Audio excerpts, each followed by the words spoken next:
आयुषी गौड़ जी आगरा से। राधे राधे।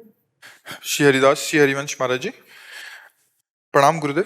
गुरुदेव, किसी भी परिस्थिति में सही फैसला कैसे लें? मुझे बाद में पछतावा होता है कभी कभी किसी फैसले पे। यह परिस्थिति क्या है, उसका सही फैसला तस्मात् शास्त्रम प्रमाणम ते कार्याकार्यो व्यवस्थितो, शास्त्र के प्रमाण के अनुसार होना चाहिए। मन का प्रमाण तो मन तो सही फैसला कह ही देगा, तभी तो लोग लगे हुए हैं, अधर्म में भी लगे हुए हैं। आत्मा की आवाज और मन की आवाज, इसको समझना कठिन है। जैसे आप कोई गलत कार्य करने चलो तो आपको एक सूक्ष्म आवाज आएगी, गलत है, बहुत धीमी, ठीक नहीं है, बस मन तुरंत हावी उस पर हो जाएगा और इतना लाभ मिल जाएगा, इतना सुख मिल जाएगा, ये ऐसा हो जाए। तो जो अंदर की आवाज आती है उसको कोई सुन के भी अनसुनी कर देते हैं। और फिर कभी कभी कहते हैं यार हमारे मन में तो पहले आया था कि ऐसा ना करें, पर पता नहीं क्या हुआ कि हमने ऐसा कर लिया। तो अगर सही बात पूछो तो हृदय में गुरुदेव बैठे हुए हैं, वो आपको एक सेकंड में बता देंगे करना है या नहीं, पर वहाँ आवाज सुने और उनकी बात मान ले तो है। अगर ऐसी बात ना समझ में आवे तो खूब सत्संग सुने, तो सत्संग में प्रायः संत महात्मा जन शास्त्र की बात बताते हैं, ये करना चाहिए ये ना करना चाहिए। वैसे साफ बात है, अपना मन बता देता है कि नहीं करना चाहिए। दो मन के हिस्से, एक है भागवतिक हिस्सा और एक है पाप वाला हिस्सा। पापी मन तो कहेगा कर लो चोरी या जो भी कार्य, लेकिन जो निर्विकार मन है वो कहेगा गलत है, ये ठीक नहीं है। ऐसा उसकी बात सुनने के लिए जो हमको दम चाहिए वो भगवान के नाम से ही आएगी। हमारी बुद्धि पवित्र हो, वो बात पकड़ ले तो गलत हमसे नहीं होगा। और व्यवहारिक के जो कार्य हैं कि ऐसा कार्य करना चाहिए, इनके साथ बर्ताव कि नहीं करना चाहिए, वो शास्त्र में है।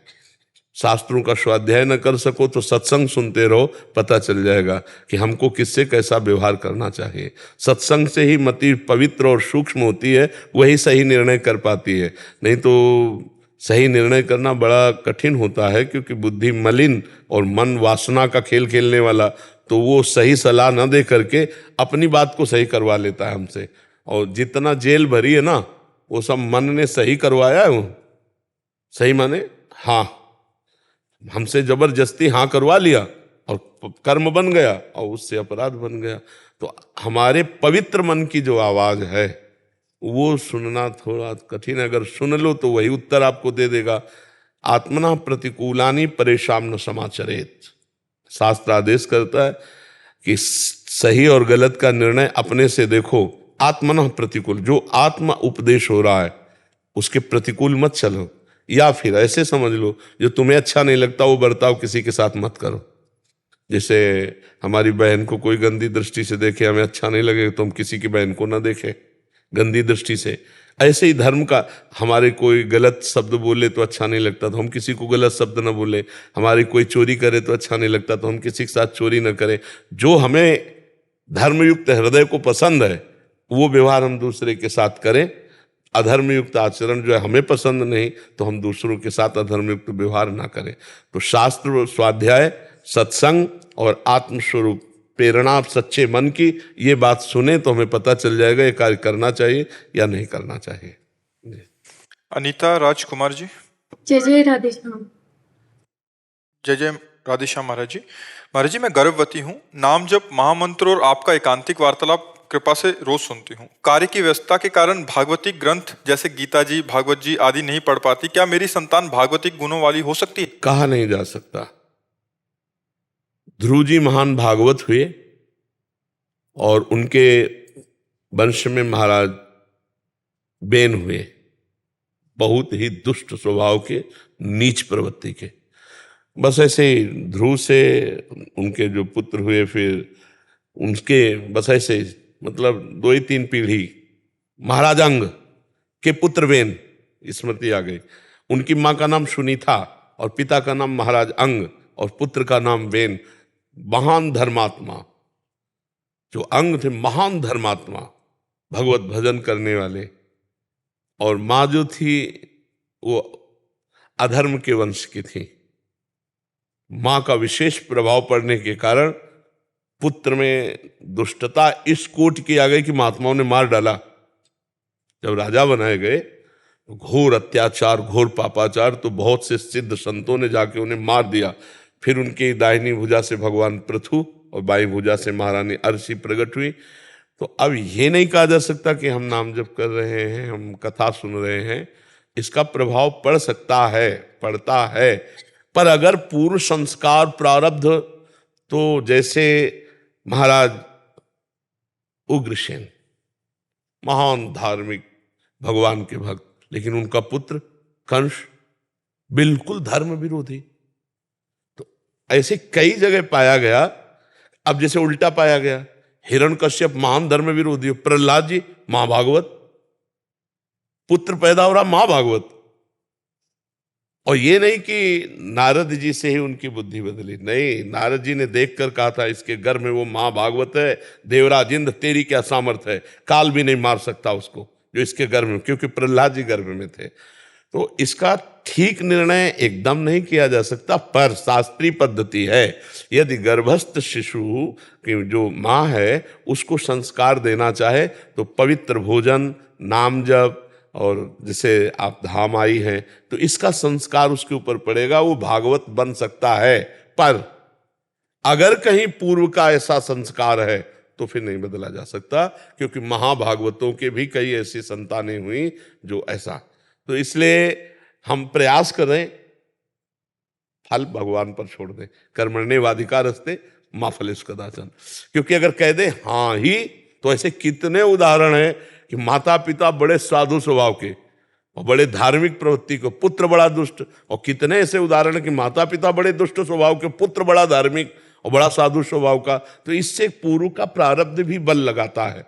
तो अगर पूर्व का प्रारब्ध जोरदार हुआ तो भक्त बन जाएगा, अगर पूर्व का प्रारब्ध हे प्रवृत्ति में जाना है तो आपका भजन उसकी सुरक्षा करेगा, उसको बढ़ाएगा, पर वो भक्त ही बनेगा ऐसा नहीं कहा जा सकता।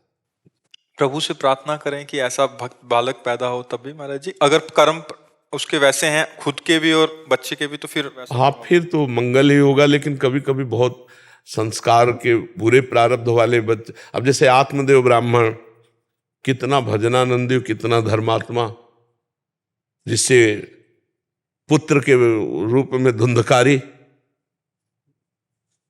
संबंध से ही तो आया, उनकी बहन का लड़का उसने गोद में लिया उस संबंध से। तो धर्मात्मा पुरुष ने क्या धर्म की कमी रखी थी, लेकिन संस्कार होते हैं, कर्म भोग भोगना होता है। तो अगर अच्छे कर्म भोग भोगने तो अच्छा पुत्र पैदा हो गया, देख देख के आनंद होता है, उसके कर्म सुनकर आनंद होता है। और ऐसे पुत्र पैदा हो जाते हैं कि उनके कर्म सुन करके दुख होता है, और वो माता पिता को अपने यौवन अवस्था में कष्ट भी देते हैं। बहुत मारा आत्मदेव ब्राह्मण को, और माँ को इतना मारा कि वो तो कुएं में गिर के मर गई। भागवत में कथा है, पढ़ के देखो। तो ये थोड़ा पर्दा लगा हुआ है, इसको फाइनल में नहीं कहा जा सकता कि हाँ, ऐसा नहीं कहा जा सकता। एक वृद्ध माता जी मिले थे, वो कह रहे थे कि घर वालों ने भगा दिया बेटा बेटी ने, तो अभी कृपा ये हुई कि वृंदावन वास मिल गया। उनके ऐसे तिरस्कृत करने पे शायद ऐसे फंसी रह जाती, तो कोई कोई संयोग बनता है कैसा भी महाराज जी। हाँ, और इसमें भी जैसे अपने प्रारब्ध मान लो इनके हैं भोग के अच्छे, तो सात्विक और ऐसा पुत्र, और अगर इनको भोग भोगना है तो वो फिर क्रूर स्वभाव का प्रकट हो सकता है। ये सब करने पर भी मतलब इस पर फाइनल नहीं किया जा सकता, क्योंकि पूर्व प्रारब्ध उस जीव का क्या है, कौन आया इस गर्भ में, इसका हमें तो पता नहीं ना। ये भगवान जानते कि कौन आया है गर्भ में, और वो किस कोटि का है, किस कैसा प्रारब्ध, ये पर्दे में रहता है, ये तो भगवान ही जानते हैं। महाराज जी, मैं ब्रजवासी हूँ, और एक मेरा बड़ा प्रश्न था आपके साथ में। मैं आपकी रील भी देख रहा हूँ। मैं कोई भी काम करता हूँ, वो चीज राधा रानी मेरे को दे देती है, पर वो मन संतुष्ट नहीं होता है। मन तो बच्चा तुम्हें ब्रह्मा बना दिया है तो भी नहीं संतुष्ट होगे, जब तक भगवत प्राप्ति नहीं हो जाएगी। हमारी बात समझ लो, सच्ची बात लेना, भगवान की जब तक प्राप्ति नहीं होगी तब तक ये मन कभी शांत नहीं होगा, ये पक्की बात समझ। आप तो मान लो ब्रजवासी हो, फिर हम उदाहरण देते हैं, वो एक आई थी तो कह रही थी हमारे पास सब कुछ है पर मैं खुश नहीं हूं। पलटकर प्रश्न वही है आपका, पलटकर वही है, शब्द केवल अलग है। हाँ, वो कह रही थी मेरे पास सब कुछ है पर मैं खुश नहीं हूं। तुम का नहीं हो पाओगी। बोले क्यों? उनका श्री कृष्ण जीवन में नहीं है। यदि श्री कृष्ण सब कुछ के साथ हो जाए तो आनंद हो जाए। भगवान के जिसके जीवन में एंट्री नहीं है वो चाहे ब्रह्मा का वैभव भी प्राप्त कर ले तो भी वो संतोष को प्राप्त नहीं होता। महाराज ययाति के वचन है, जब उन्होंने अपने पुत्र की 1000 वर्ष जवानी लेकर भोगा ना, तब उन्होंने लिखा कि भगवद विमुख पुरुष को संपूर्ण संसार की स्त्रियां, धन, जौ, वैभव सब दे दिया जाए तो भी वो संतुष्ट नहीं होगा। आप विचार करके देख लें। आपको थोड़ा सा उदाहरण देते हैं। देवराजेंद्र त्रिभुवनपति है, लाखों अप्सराओं के मालिक हैं। जिस अप्सरा को कहें सेवा में उपस्थित हो जाएगी, सौभाग्य मानेगी। लेकिन गौतम ऋषि के कुटिया में जाके गंदे आचरण का आपको पता है, अहिल्या जी के लिए, तभी तो अहिल्या जी पत्थर बनी हुई थी। गौतम ऋषि के साप से राम जी के चरणों से फिर वे अपने स्वरूप को आए। इतनी सुंदरता फिर लगी देवराजेंद्र को कि गौतम ऋषि का रूप रख करके अहिल्या के यहाँ जाकर गलत आचरण किया। अब आप बताओ, वो अप्सराओं का स्वामी भी तृप्त नहीं है। मृत्यु लोक के किसी ऋषि की पत्नी के साथ गलत आचरण, छद्म वेश धारण करके, मतलब इससे आप उसकी स्थिति समझ लो कि क्या होगा वो। और त्रिभुवनपति है, त्रिभुवनपति। तो हम जो कहा ना कि ब्रह्मा का पद मिल जाए तो भी जब तक भगवान से चित्त नहीं जुड़ेगा तब तक शांति मैं होगी। महाराज जी, मैं पूजा करता हूँ तो बीच में ऐसा विघ्न आता है मेरा, फिर पूजा खत्म हो जाती हम बताते हैं वो पूजा की पूजा खत्म हो या पूरी हो, उसे छोड़ो। राधा राधा राधा अंदर अंदर जो हम कह रहे हैं, उठते बैठते चलते फिरते राधा राधा राधा। फिर हमें बताना, पहले शुरू करो। हम माला की बात नहीं कहते, उठते बैठते चलते फिरते राधा राधा राधा। और हर घंटे के कर्म को भगवान को समर्पित करो। फिर आप अगली बार मिलना, ब्रजवासी तो हो ही, क्या हालत है हमें बताना। हर घंटे के कर्म को कृष्णार्पणमस्तु। जैसे 8 से 9 बजे, 9 बजे कृष्णार्पण, 9 से 10 बजे कृष्णार्पणम। और जब शयन किए तो जो भूल गए करना वो पूरा टोटल समर्पित। और राधा राधा राधा, इसे कर्म समर्पण कहते हैं। और राधा राधा ये भगवान का स्मरण नाम। जब हम तो वृंदावनवासी ब्रजवासी, तो राधा राधा राधा। फिर आप हमें बताना। किराज जी बीकानेर से। राधे राधे। राधे राधे महाराज जी।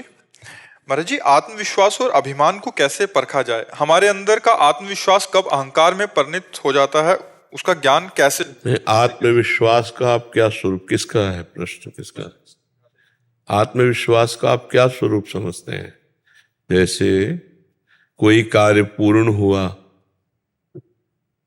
मैंने पूरा किया, ऐसा लगना आत्मविश्वास है? कैसा मतलब आपने आत्मविश्वास को क्या देखा कि मैंने ऐसा किया? किसी कार्य की सफलता होने पे आत्मविश्वास। वही मैं पूछ रहा हूं। तो उसमें अगर आप भगवत कृपा देखें, नहीं कि भगवान की बड़ी अहेतुकी कृपा हुई कि इस कार्य में मुझे क्षमता दी कि मैं सफलता प्राप्त करूं और सफल हुआ। मूल में तो भगवान ही है ना। जैसे ये तुम्हारा रूप है तो भगवान ने रचा है ना। आपकी तो इसमें कहीं कोई कारीगरी नहीं ना। तो आप में जो पावर दिया है बौद्धिक और शारीरिक, वो किसके द्वारा दिया हुआ है? भगवान के द्वारा। तो जितने भी कार्य पूर्ण होते हैं वो दो से ही होते हैं, बौद्धिक स्तर से और शारीरिक क्षमता जो हमारी होती है। कोई बौद्धिक स्तर के कार्य होते हैं, कोई शरीर बल से पूरे होते हैं। तो दोनों बल भगवान के द्वारा ही दिए हैं ना। तो हम अहंकार के लिए रास्ता ही नहीं रखते हैं। भगवान ने हमें ऐसा बल दिया और भगवान की कृपा से सफलता प्राप्त हुई। तो इसे परम पवित्र विश्वास आपका दिन प्रतिदिन भगवान के प्रति बढ़ता जाएगा और आपकी जीवन की यात्रा पूर्ण होगी। जब हम इसको इस रूप में लेते हैं कि मैं सबसे अच्छा सफल हुआ, तो फिर अहंकार आ जाता है इसमें। यदि हम बीच में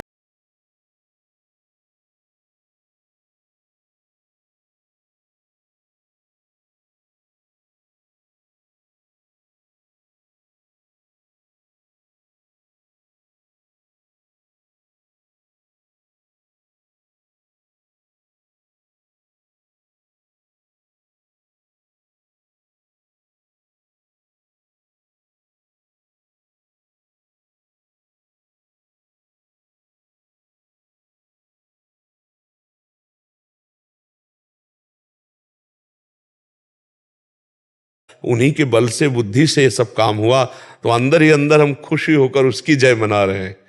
अगर हम हार जाते हैं तो फिर वो भी भगवान की। हाँ, सुख दुखे समय कृत्वा लाभा लाभो जया जयो, यही सच्चे भक्त की पहचान, यही सच्चे ज्ञानी की पहचान। ठीक है ना? बहुत अच्छे, ऐसे चलो। अहंकार के लिए कोई जगह मत रखो। अहंकार उसे कहते हैं सफलता पर स्वयं को रखना। सफलता पर स्वयं को रखना उसे अहंकार कहते हैं। कुछ भी अगर कहीं भी मैंने इतने खिताब प्राप्त किए, मैंने, अभी उसका अहंकार बढ़ रहा है। और भगवान की कृपा से ऐसा ऐसा ऐसा सब ये सहज स्वभाव में है। अंदर से भगवान की बात रखे जरूर। अगर भगवान की बात नहीं रखेगा तो फिर वो अहंकार आ जाएगा और वो फिर गलत करवाएगा। अब जैसे बड़े बड़े उसमें हर्षित हुए जीत कर, तो फिर शराब है, ये व्यभिचार है, ऐसे बढ़ता चला जाता है और वो गिर जाते हैं, वो पतित हो जाते हैं। तो विजय तो वही है कि माया पर विजय प्राप्त की जाए, इंद्रियों पर विजय प्राप्त की जाए। क्यों? अगर आप विजयशील जगत में हो तो सच्ची विजय है कि आप अपने पर विजय प्राप्त कर लो, आपसे कोई गंदा काम ना हो, किसी का अहित ना हो, आप इंद्रियों पर विजय प्राप्त कर लो, मन पर विजय प्राप्त कर लो, तो सच्चे विजयी होगी कि नहीं? अब दूसरी जगह तो विजय प्राप्ति के खुद गुलाम बने हुए इंद्रियों के, मन के, जैसा चाहे वैसा गंदा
हो जाती है। इतना लंबा समय जब कोई नियम से चलेगा तो उसको अपने नियम में प्रेम हो जाएगा। तो अब जैसे पढ़ा है, जैसे तुम्हें बताएं, 4 बजे हम तीसरा स्नान जब शाम के करते थे, बस हमारे से नशा चढ़ने लगा, क्योंकि उस समय हम आसन में बैठ कर ध्यान का, अब हमारी दिनचर्या दूसरी है। आज भी जो ही नहा के निकले तो जैसे किसी को नशा नहीं चढ़ा, बस आंख मूंद के बैठने का मन। आप किडनी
नहीं, तो उसको नाम सुनाओ और भगवत कथा सुनाओ।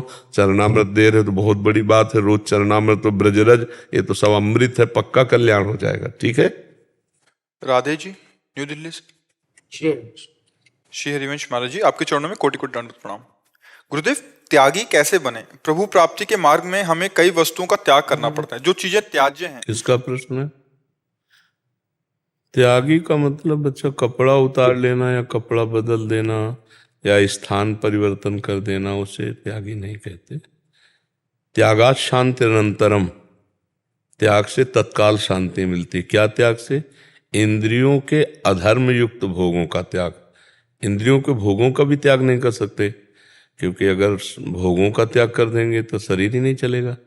जल भी, भोजन भी, जो आवश्यक औषधि है, जो आवश्यक पेय पदार्थ है, आवश्यक खाद्य पदार्थ है, अधर्म युक्त विषयों का त्याग। जैसे रोटी दाल से काम चल सकता है, हम मनुष्य, हमें मांस अंडा नहीं खाना चाहिए, क्योंकि वो हमारे लिए निषेध है, मनुष्य के लिए निषेध है। ये हिंसक पशुओं का भोजन है। बिल्ली कबूतर को खाती है, उसको कोई पाप थोड़ी लगता है। सिंह बलात् पशुओं को जबरदस्ती गाय भैंस को मार कर खाता है, उसको कोई पाप थोड़ी लगता है, उसका विषय है। लेकिन हम मनुष्य हैं, यदि हम ऐसा करते हैं तो घोर पाप है। जो अपनी जबान के स्वाद के लिए, शरीर पोषण के लिए किसी भी जीव की हत्या करता है, वो बहुत पाप है। तो हमको त्याग क्या करना है, ये बात समझना है। ये नहीं कि भोजन त्याग दें। भोजन त्यागोगे तो भूख का चिंतन होगा, भगवान का थोड़ी चिंतन होगा।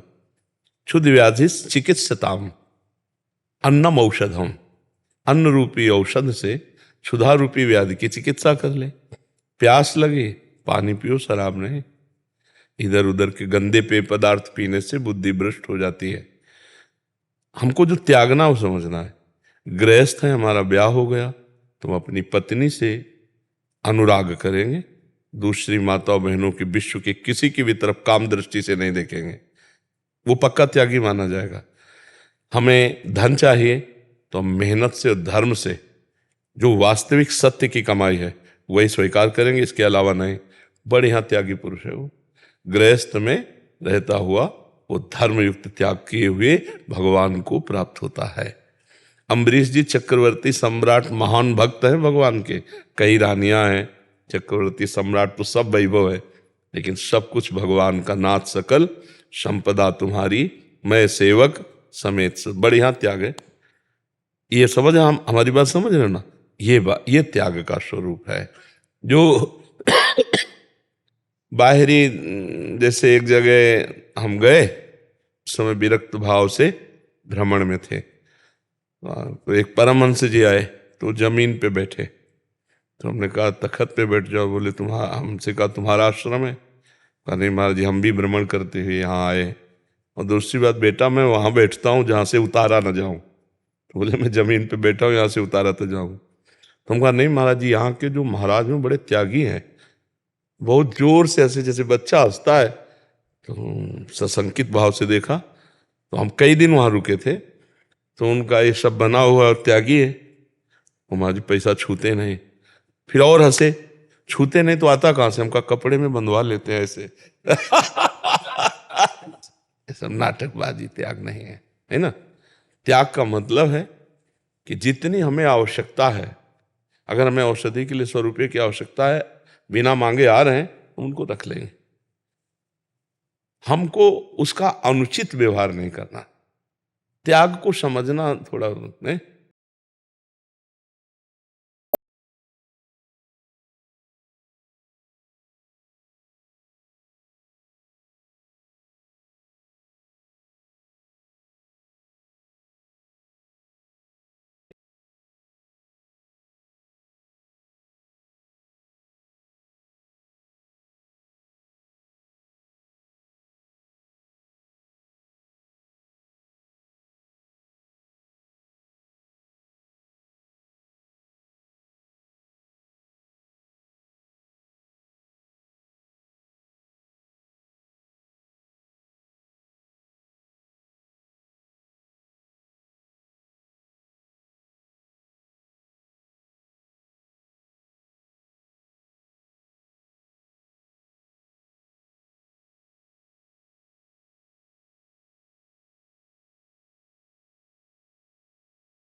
राधे राधे महाराज जी। महाराज जी, सर्वधर्मान परित्यज्य में भगवान किस धर्म का त्याग करने और किस धर्म को अपनाने का आदेश देते हैं? किस धर्म को ग्रस्त त्याग करे और किसे अपनाए? धर्मम भजस्व सततम त्यज लोक धर्मान। कौन से धर्म का त्याग? त्यज लोक धर्मान सेवन सदा साधु पुरुषं जहि काम तृष्णाम अन्यस्य दोष गुण चिंतन मासु त्यक्त्वा सेवा कथा रसमहो नितराम पिबत्वम। धर्म का भजन करो। तो प्रश्न होता है किस धर्म का? जैसे आपने किया तो बोले त्यज लोक धर्मान, लोक धर्मों का त्याग करके भागवत धर्म को स्वीकार करो। बोले क्या होता है भागवत धर्म और क्या होता है लोक धर्म, कैसे उसे त्यागे? तो बोले सेवन सदा साधु पुरुषन, संतों का संग करो, उनके प्रवचन सुनो, उनका सत्संग करो, तुम्हें पता चल जाएगा कि लोक धर्म किसे कहते हैं और भागवत धर्म किसे कहते हैं। तो लोक धर्म का त्याग करके भागवत धर्म का आश्रय लो।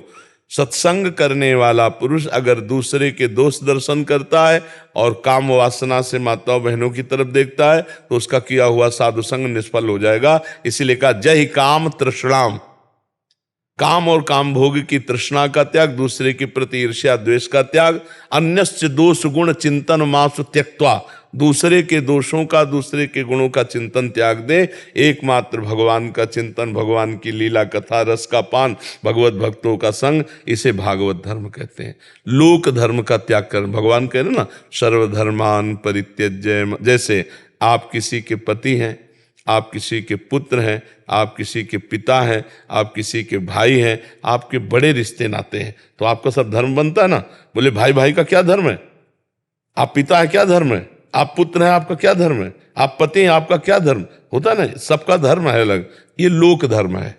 बोले इस सब लोक धर्म को भगवान के चरणों में अर्पित कर दो। अर्थात भाई में भगवान, पत्नी में भगवान, माता पिता में भगवान, सब में भगवान का दर्शन करते हुए सबसे व्यवहार करो। यह है सर्वधर्मान परित्यज्य। अन्य मान्यता नहीं। मेरी पत्नी के रूप में मेरे भगवान हैं, मेरे पुत्र पुत्री के रूप में मेरे भगवान आए हैं, मेरे परिवार के रूप में भगवान मेरा। अच्छा भगवान नहीं है? अगर ये हाइलोजन जल रहा है, तो एसी चल रही है, ये पंखा चल रहा है, ये माइक चल रहा है, तो सब में बिजली एक ही है ना। तो चाहे स्त्री हो, चाहे पुरुष हो, चाहे जड़ हो, चाहे चैतन्य, सब में पावर तो परमात्मा ही है ना। तो सब में है ना। नहीं तो वो निकल जाता है तो वो फिर शरीर को कौन रखता है? आग लगा देता है। बोले वो तो गए। कौन गए जानते हो? नहीं, कोई नहीं जानता है। बोले वो गए जिनके प्रति रो रहे हैं ना, उनसे पूछो कि इस शरीर को प्यार करते थे तो शरीर तो तुम्हारे आगे है। तो बोले नहीं, वो गए। कौन? अब इसका उत्तर नहीं दे सकते। बोले भैया हमारे। नहीं, भैया तो तुम्हारा शरीर था, जो तुम्हारे बाप से प्रकट हुआ वो तो ये शरीर था, वो बाप से नहीं पैदा हुआ, वो आप ही है।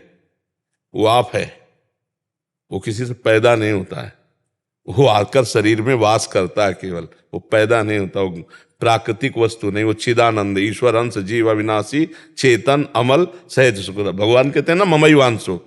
अब उसको ना देखो, आप नहीं पहचान पा रहे। आप इसमें हैं, पर आप कौन हैं आप जान गए? आप अपने को देखते हैं शीशा में तो अपने को देखते हैं ना। नहीं नहीं, शरीर का चेहरा दिखाई देता है, आपका नहीं। आप तो समाधि में अपने को देख सकते हैं, शीशा से नहीं देख सकते। जो शीशा से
और भगवान को वो कर्म समर्पित कर रहे हैं। एक रसोई नहीं, हर कर्म फावड़ा चला रहे, राधा राधा। तो वह भी यज्ञ हो गए। और क्या, यज्ञ का मतलब केवल अग्नि में स्वाहा करना थोड़ी है।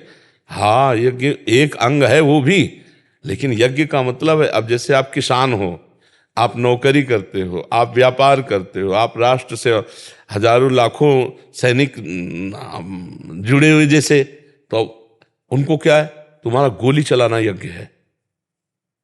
यज्ञ अपने कर्तव्य कर्मों को ठीक से निर्वाह करके भगवान को समर्पित कर देना, राष्ट्र के लिए अपने प्राण की आहुति देना और हर समय सतर्क होकर के राष्ट्र की रक्षा करना और भगवान का स्मरण करना, क्योंकि स्मरण के बिना वो कार्य अधूरा हो जाएगा।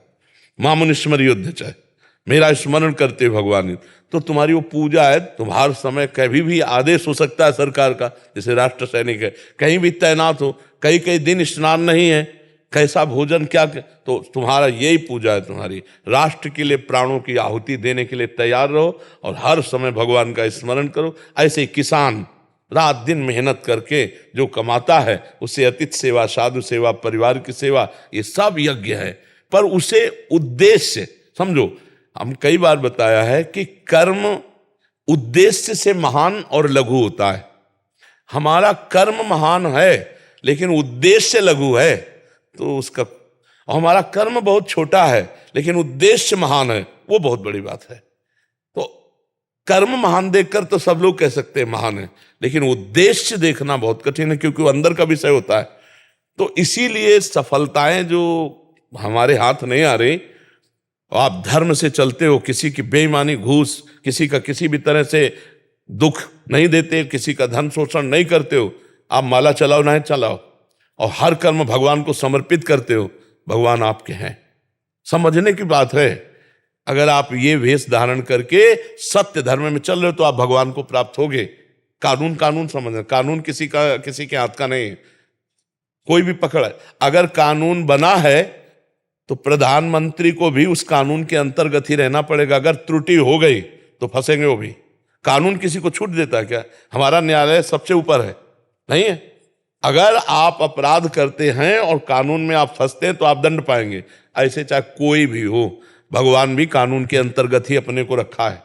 अगर व्याध की तरह छुप कर बाली को मारा तो व्याध ही उनके अंतिम समय में कृष्णावतार में चरण में बाण मारता है और भगवान अंतिम लीला इस भाव से स्वीकार करते हैं, कानून के अंतर्गत।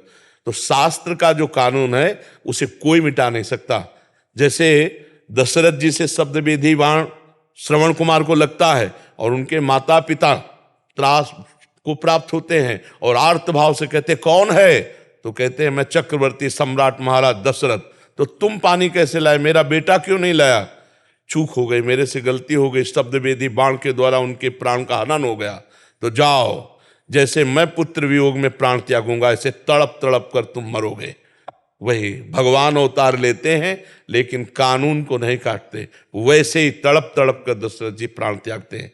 लेकिन वो तो राम भगवान उनके पुत्र है तो राम राम कहकर ऐसे त्यागते हैं। कोई भी शास्त्र का कानून ऐसा नहीं है कि किसी को भी छूट देता हो। अगर आप शास्त्र सम्मत चलोगे तो आप भगवान को प्राप्त होगे। हर कर्म हमारा यज्ञ है और भगवान की प्राप्ति में समर्थ है, यदि हमारा उद्देश्य ठीक हो, यदि हम अपने अपने कर्तव्यों का पालन करें। देखो, ये हमें जो मानव जीवन मिला है ये उठने के लिए, उन्नति के लिए मिला है, दिव्यता के लिए मिला है।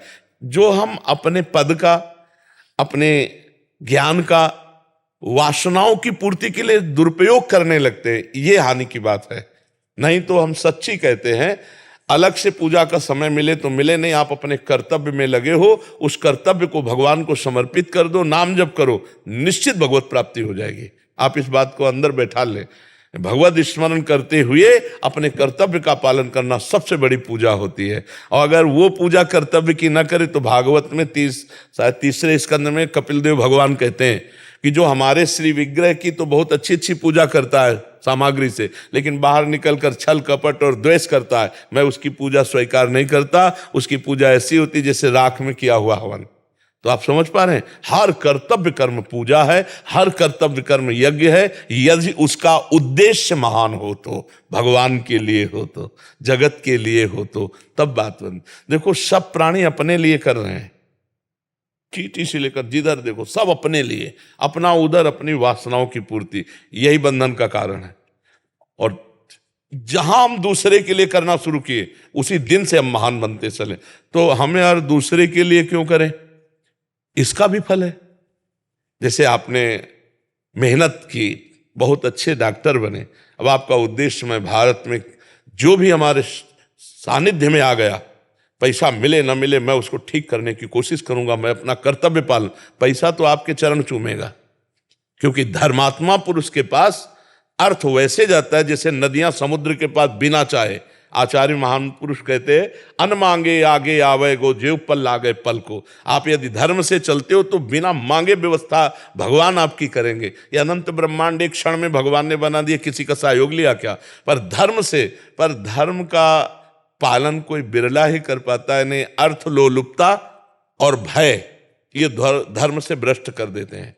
किसी का मतलब दबाव और अर्थ का लोलुपता, ये बड़े बड़ों को अपने पद से, जो धर्म का स्थान है वहां से गिरा देते हैं। जो निर्भय है और अर्थ लोलुप नहीं है वो निश्चित भगवान को प्राप्त कर लेगा। लोभ पास जय गल न बंधाया, सो नर तुम समान रघुराया। जो धर्म से चलेगा, हम कह रहे नमक रोटी खाओ, लेकिन छाती चौड़ी करके चलोगे ना, मुस्कुरा के तो जियोगे। लेकिन लोगों को ऐसा नहीं लगता, लोगों को लगता है धन से सुख मिलेगा। बिल्कुल नहीं। घर परिवार में असत्य पैसा मत ले जाना, अधर्म का पैसा ना ले जाना, चाहे जिस डिपार्टमेंट में होना, नहीं तुम्हारे बच्चों पर उसका प्रभाव पड़ेगा और वो ऐसे डिप्रेशन में पहुंचेंगे कि तुम्हें जिंदगी भर का डिप्रेशन दे देंगे। तो ये सबको ध्यान रखना है कि अवश्य में भोक्तव्यम कृतम कर्म शुभाशुभम। दूसरे गरीब का शोषण करके धन रखोगे या किसी का ऐसे इस तरह का व्यवहार कि आपने निर्दोष को छोड़ दिया और दोषी को दंड दिया और पैसा ले लिया, तो ऊपर से जो कानून आपके ऊपर शिकंजा कसेगा वो आपको बर्बाद कर देगा। आज नहीं तो कल परिणाम देख लेना। इसलिए बहुत धर्म से चलो। यही भगवान कहते हैं यज्ञ। यज्ञ माने पूजा। पूजा कैसी? दूसरों को सुख देना, दूसरों को दुख ना देना। किसी भी प्रकार से कोई प्रलोभन के द्वारा हम अपने धर्म का त्याग ना करें तो वो यज्ञ है। और अगर हम त्याग कर देते हैं तो आज नहीं तो कल, भाई दुर्गंध वाली वस्तु कितने दिन छुपाओगे, वो उसकी गंध आ ही जाएगी। ऐसे ही ये दुराचार, दुष्प्रवृत्तियां ये अपना काम दिखाती है, फिर बहुत बुरी तरह फंसा देती है। इसलिए सबसे प्रार्थना है कि भगवान जो कह रहे हैं कि यज्ञ का अवशिष्ट ही पाया जाए, नहीं तो वो पाप है। अर्थात अधर्म के द्वारा किया हुआ सारा कर्म आपका चौपट हो जाएगा और धर्म के द्वारा किया हुआ हर कर्म यज्ञ, हर कर्म यज्ञ है। और वो कर्म भगवान को समर्पित कर दिया जाए, भगवत प्राप्ति हो जाएगी। आप समझ पा रहे हैं? प्रभु 2 साल से सुनते आ रहे हैं, जिसमें हमको 4 प्रश्न ऐसा बना रहा कि समझ में नहीं आया। अब समझ में आ गया? समझ में बिल्कुल बिल्कुल। अच्छा, ये इतनी जो बात की, इसमें किसी को संशय? कोई संशय नहीं। कोई कहे कि हम आपने काम कर दिया हमारा, हम अपनी खुशी से कोई उपहार या आपको दे रहे हैं तो वो लेना नहीं, उस समय नहीं, उस समय नहीं। इस समय हमने सरकारी ड्यूटी निभाई है, हमने कोई पर्सनल काम नहीं किया है। इसलिए हम आवासी के पात्र नहीं, क्योंकि हमारे पास सब है, बिल्ला है, वर्दी है, ये सरकार की है और ये मेरा कर्तव्य था, मैंने कर्तव्य कर्म किया। और ये जो कार्य किया इसमें हमें तुम्हारी आवासी की जरूरत नहीं, क्योंकि मैं भारतीय सरकार का आदमी हूं। आप इस पर कोई समझ रहे हो ना? हाँ, दान लेने की आवश्यकता नहीं है, क्योंकि बाबा जी नहीं है। और शाबाशी तुमसे चाहिए नहीं, क्योंकि हमने अपने कर्तव्य का पालन किया है। भगवान ने हमको जो ड्यूटी दी उसका हम निर्वाह करते हैं। अच्छा, आप बताइए, आपने खुशी से उसको दिया, दूसरे ने कैमरे में कैद किया, बचोगे?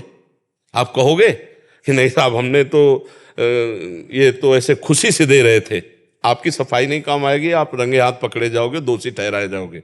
ऐसा हमें लगता है कि ये बहुत बड़ा धर्म का विषय होगा। महाराज जी, कई अधिकारियों के घर के बाहर लोग तोहफे रख जाते हैं कि हमारा आपने ये काम किया, हम आपको तोहफे में दे रहे हैं। हाँ, तो उनको दूसरों को तोहफा दे देना चाहिए, गौशाला में देना चाहिए। जहाँ हजारों गायें भूखे रहती हैं वहाँ उनका पोषण होता रहेगा। धर्म का पैसा, भाई हमारी बात मान लो, वो तुम्हारे परिवार को सुखी रखेगा। अगर अधर्म का पहुंच गया तो आतंक मचा देगा। ये पक्की बात है, पक्की बात है। 100 के 100 मर गए अधर्म के कारण। जो कुरुवंशी पांडव का विरोध, पांडव की संपत्ति छीन 100 के 100 मर गए और 18 अक्षोणी कटी केवल इसी अधर्म के खेल से।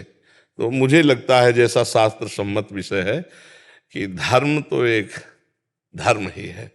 देखो, हम पुरानी तुम्हें बात कह रहे हैं कि गांव के लोग 100 रुपया का गेहूं बेचा था तो 10 रुपया उसमें एक्स्ट्रा आ गया, तो जब घर में गिना गया तो 110 थे। तो पिताश्री ने कहा, ये 100 सहित लेके जाओ, पहले 100 रुपया भी लो और जाओ, और उनको गिनवाओ कि 10 ज्यादा थे और दे के आओ, तो फिर वापस आओ। पानी भी नहीं पीने दे, जाओ, बेईमानी नहीं, 10 रुपया एक्स्ट्रा रख लेना, बेईमानी होगी। कितने पवित्र लोगों के स्वभाव होते थे। कहीं कोई बाहर भूला भटका शाम के आ गया तो दामाद की तरह घर में रखते, खाओ पियो, दरवाजे में आराम से पढ़ो, उसकी सुरक्षा। आज विश्वास, पवित्रता, ये सब, पति पत्नी में विश्वास नहीं, माता पुत्र में विश्वास नहीं। आप संबंधों की देखो धज्जियां उड़ रही, फिर अतिथि पर विश्वास, अतिथि कैसे विश्वास, तो धर्म का ह्रास होता चला जा रहा है। आप देखो ना, धर्म का पहले था कि अगर आप हमारी शरण में आ गए तुम अपना गला कटवा सकते हैं, आपका बाल माका नहीं होने देंगे, धर्म था ना। अब ऐसा नहीं है, ये सब धर्म का ह्रास होता चला जा रहा है। ये धर्म है, अतिथि धर्म, शरणागत की रक्षा का धर्म, पतिव्रत धर्म, बहुत से धर्म है। भगवान जो कह रहे हैं अपने अपने कर्तव्य का पालन करो तो सब यज्ञ है। अगर यज्ञ के अवशिष्ट भाग को सेवन करोगे तो तुम मुझे प्राप्त होगे, और मनमानी करोगे तो फिर पतन हो जाएगा। और आज पतन ही ज्यादा हो रहा है, नहीं हो रहा, वासनाओं के खेल हो रहे हैं, वासनाओं के खेल हो रहे हैं सब। अंदर से देखिएगा आप, धर्म के लिए ऐसा नहीं कि नहीं है, बिरले ही हैं। वासनाओं के लिए चाहे हम कुछ भी करते हो, हमारा उद्देश्य अगर वासना का है तो सब बेकार है, और उपासना का है तो सब बढ़िया है। कुछ भी करो, अपने अपने धर्म के अनुसार कुछ भी जो है कर्तव्य कर, वो भगवान को अर्पित कर दो, उपासना बन गई। और कुछ भी करो अच्छे से अच्छा, अगर अंदर से वासना का खेल है तो सब बेकार हो गया। बस यही बात समझाना है कि अंदर से समझ लो, अलग से कुछ नहीं करना। आप व्यापारी हो, ईमानदारी से सामान को बेचो, जितना मुनाफा उचित है उतना मुनाफा लो। बिल्कुल सब कोई जानता है कि मुनाफे के लिए ही व्यापार होता है। झूठ के बोलो, जैसे कहते हैं ना, झूठ बोले बिना व्यापार नहीं। क्यों?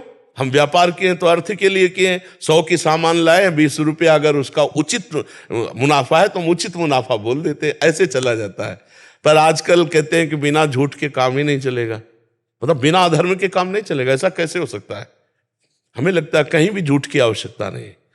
अगर हम सत्य पे चले, धर्म पे चले, तो कहीं भी झूठ बोलने की, आज भी कलयुग है तो क्या हुआ, पर अब झूठ की सत्ता हो गई है। झूठे ही लेना, झूठे ही देना, झूठे ही भोजन, झूठ चबेना। हेलो, कहाँ हो आप?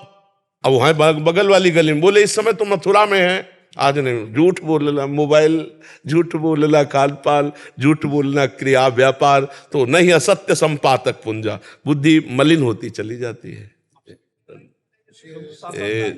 दुपट्टा लाओ, उनको भी पहना, आओ आओ। महाराज जी कह रहे कि आपने 2-3 युद्धों में भाग लिया, एक युद्ध में उनका दोनों टांगे और बिल्कुल, आपको हम बार बार नमस्कार करते हैं, बार बार प्रणाम करते हैं हमारे देश के लिए। थोड़ा सा मिला नहीं आपको, यही था कि विश्वास की जो आप बात कर रहे थे, कौन कहाँ पर भर्ती होकर आता है, कौन कौन से स्टेट का है, सिर्फ हम राष्ट्रीय तिरंगे को नमन करते हैं। और बिल्कुल विश्वास के ऊपर ही अगर हमने बोल दिया कि वहाँ पहुँचना है तो पहुँचना है। हाँ बिल्कुल बिल्कुल, क्योंकि भारतीय सेना आज भी ऐसा काम कर रही है। बिल्कुल, हाँ, इस पर तो संशय नहीं। ये तो साधारण जन समाज के अंदर हम हर सैनिक को संत की तरह सम्मान देते हैं अपने यहाँ, क्योंकि जान पर खेल करके हम सो रहे हैं रजाई ओढ़े, और वो हिम जहाँ बर्फ है वहाँ वो खड़े जान पर खेल करके, और कई महीना वहाँ से हटना पड़े, बड़ा कठिन। मैंने भी नहाने के लिए बोला था गुरुजी, मैंने खुद कारगिल वार लड़ा है, और 2 महीने तक हमारी वही ड्रेस था, मतलब, और माइनस टेम्परेचर था, जूते तक जवानों को फट चुके थे। हमें, मैं तलोलिंग के ऊपर बोला था कि हमें राशन मिले ना मिले, एम्युनिशन ज़्यादा से ज़्यादा मिलना चाहिए। मतलब 10,000 गोले मेरी यूनिट ने दागे थे दुश्मन के ऊपर, जो अपने आप में रिकॉर्ड है। मुझे बहुत सुख मिल रहा है आपको दर्शन करके, मुझे बहुत सुख मिल, मतलब हमारे अंदर की एक आनंद की वृत्ति उठ रही। आप एक संत ही हैं, बिल्कुल, हाँ बिल्कुल, आप बिल्कुल हाँ महाकाल के दर्शन के लिए गए थे। बोले संत महाकाल मैं किसको मानता हूँ। हाँ बिल्कुल बिल्कुल। साक्षात दर्शन मेरी अभिलाषा थी। मैं आज भी मतलब जो हमने 26 साल पहले किया कारगिल में वो एक अलग बात थी गुरुजी, लेकिन मैं आज भी जो हमारे शहीद हुए हैं उन परिवारों से मिलता हूँ और मैंने एक गाड़ी मॉडिफिकेशन करवाई हुई है। एक शहीद को घर में दीपक दे रहा हूँ और मैं खुद ट्रैवलिंग करता हूँ। तो मैंने 21,000 आप ड्राइविंग कर लेते हैं? हाँ गुरुजी, ठीक है। ये दीपक गुरुजी हम देते हैं सभी को। बिल्कुल दे हम दीजिए। चाहते हैं कि ये थोड़ा सा, हाँ ये दोनों चीज। हेल्थ का मुझे ये कहना था सर कि आज के बाहर के मार्केट में जैसे अब गोलियां चल रही दवाई की, जैसे कैंसर हुआ, किडनी हुआ, उसके साइड इफेक्ट बहुत हो रहे हैं सर। जैसे मैंने खुद रिसर्च किया है, मैं हेल्थी प्रॉब्लम जो मेडिसिन से जो है कैंसर का कीमो में जो है ना पूरा जला देता है बॉडी को अंदर, और इसलिए आयुर्वेदिक लेना चाहिए या कंटिन्यू चलना चाहिए कीमो थेरेपी? अब इसके लिए क्या है कि जब जो डॉक्टर सलाह देंगे ना, अब जैसे हम बाबा जी हम तो आध्यात्मिक सलाह दे सकते हैं, अब जैसे दवा का विषय है इस पर हम सलाह इसलिए नहीं दे सकते कि रोग की क्षमता और दवा का प्रभाव उन दोनों को समझना होता है ना। अब वो किस स्टेज पर रोग पहुंचा है, उसको कौन सी दवा सूट करेगी, ये डॉक्टर बता सकता है ना। अपने लोग बाबा जी हम तो अध्यात्म और धर्म की बात बता सकते हैं, डॉक्टरी का विषय तो नहीं। तो मैं क्वेश्चन लेके आया था, आज भी हम कंडीशन में इस काम में कर रहे हैं। जो कुछ साथी हमारे जिन्होंने हमसे कंधे से कंधा मिला के युद्ध लड़ा, आज भी हमारे कार्य से कई साथी हम जोड़ने की कोशिश करते हैं, मगर वो नाखुश रहते हैं जी। ऐसा क्यों हो रहा है? क्योंकि देश के प्रति जब समर्पण की कमी होगी तो ये बात आ जाएगी। जहां अपने स्वार्थ का किंचित भी भाव होगा वहां ये बात नहीं आएगी जो आप में है। जब हमारे देश के लिए तो छाती चौड़ी और उत्साह युक्त रहेगी, तो जहां स्वार्थ बुद्धि आ जाती है वहां थोड़ा सा लघुता आ जाती है। नहीं तो फिर देश के लिए तो देखो हम बाबा जी हैं, लेकिन जैसे हम आप लोगों को देखते हैं हमारे हृदय में उत्साह होता है और देश पर बलिदान होने की भावना होती है। हम आपको सच्ची कहते हैं। हाँ, जैसे हम संत वेश में हैं लेकिन तिरंगा हमारा इष्ट है। हम जब जैसे 26 जनवरी 15 तो उसमें हमें बहुत उत्साह होता है और हमें बहुत उसमें, तो इसलिए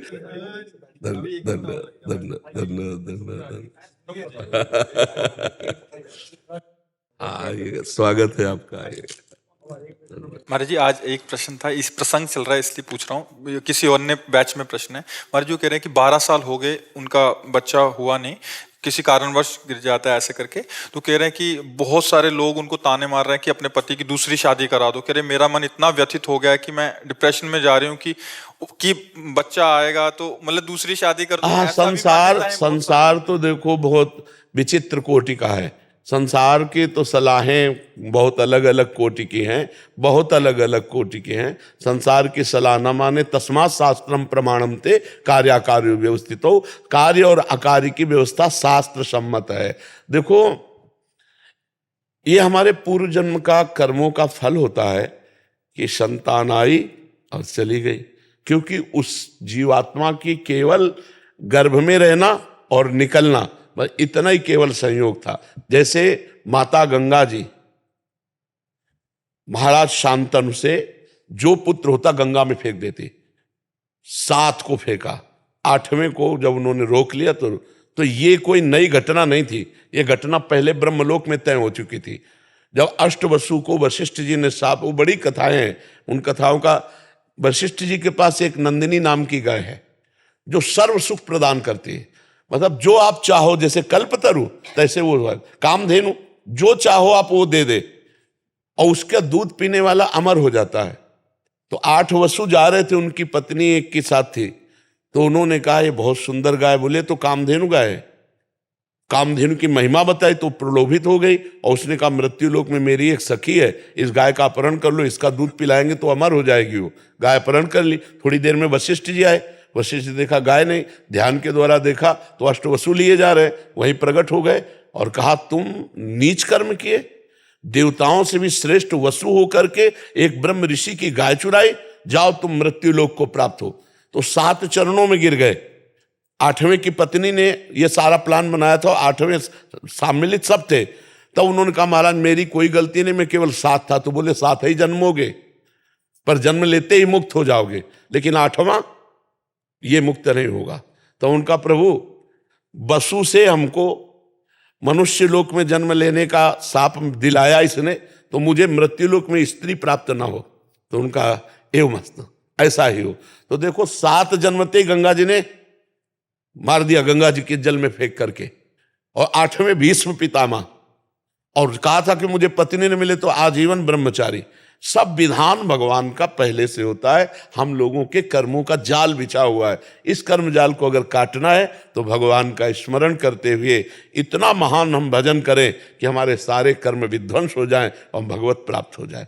ये संसार, किसी के लड़का नहीं होता तो गांव में इतना टॉर्चर करते हैं, अब वो जो बहन है, माता है, उसके कान में जब ये शब्द जाते हैं तो कितना उसको जलन होती है। ये नीच बुद्धि के जो लोग होते हैं ना, ये टॉर्चर करते हैं। जी मान्यता है ना, उसी के लिए प्रश्न कर रहा हूँ। नहीं नहीं, ऐसी बिल्कुल नहीं धारणा करनी चाहिए। कितने लोग अपने यहाँ है जो पति पत्नी मिलकर के जवान होकर के ब्रह्मचर्य व्रत धारण करके भजन कर रहे हैं भगवत प्राप्ति के लिए। तो ये सब संसारी बातें तो नहीं, तस्मात् शास्त्रम प्रमाणम, शास्त्र के प्रमाण के अनुसार चलना। वैसे प्रत्येक माता पिता को ऐसी चिंता हुई है, इतिहास साक्षी है। चाहे वो महाराज चक्रवर्ती सम्राट दशरथ जी हो या नंद बाबा यशोदा जी हो, बड़े बड़े महापुरुषों को भी, क्योंकि गृहस्थ धर्म का फल है संतान। अगर वो चाहे लड़की हो चाहे लड़का हो, दोनों को समान भाव से देखना चाहिए। पुत्र में प्रधान भाव नहीं रखना चाहिए, क्योंकि इससे भेद बुद्धि पैदा होती है और ये धर्म विरुद्ध है। तो आज समाज में जैसे भाव बढ़ रहे हैं, पर यदि प्रारब्ध में संतान नहीं है तो निराश होने की जरूरत नहीं है। पति पत्नी दोनों फिर आगे चलकर ब्रह्मचर्य नियम ले और सन्यासी की तरह जीवन व्यतीत करते हुए भजन करे तो परम लाभ भगवान की प्राप्ति हो जाएगी। भगवान को अपना पुत्र मान ले, गोपाल जी को अपना पुत्र मान ले, पर गृहस्थी में प्रायः ये आकांक्षा रहती है। श्रीमद् भागवत का प्रारंभ ही इसी से होता है। आत्मदेव नाम के एक ब्राह्मण थे, बहुत समृद्धशाली थे, उनकी पत्नी का नाम था धुंधुली, लेकिन उनके कोई संतान नहीं थी। बहुत उन्होंने दान पुण्य यज्ञ याग आदि किए, लेकिन संतान नहीं हुई, क्योंकि उनके प्रारब्ध में संतान नहीं थी। तो उन्होंने सोचा कि मैं आत्महत्या कर लेता हूं। इतना संतान में प्रियता बढ़ गई कि वो अपने शरीर को नष्ट करने के लिए जंगल चले गए। जंगल में देखा तो जब कोई धर्मात्मा पुरुष अपना अनिष्ट करना चाहता है तो भगवान किसी न किसी रूप में आ जाते हैं। तो एक सन्यासी के रूप में भगवान पधारे। उन्होंने कहा कि ब्राह्मण तुम क्यों निराश बैठे हो? उन्होंने दंडवत किया और कहा संत भगवान हमें संतान चाहिए।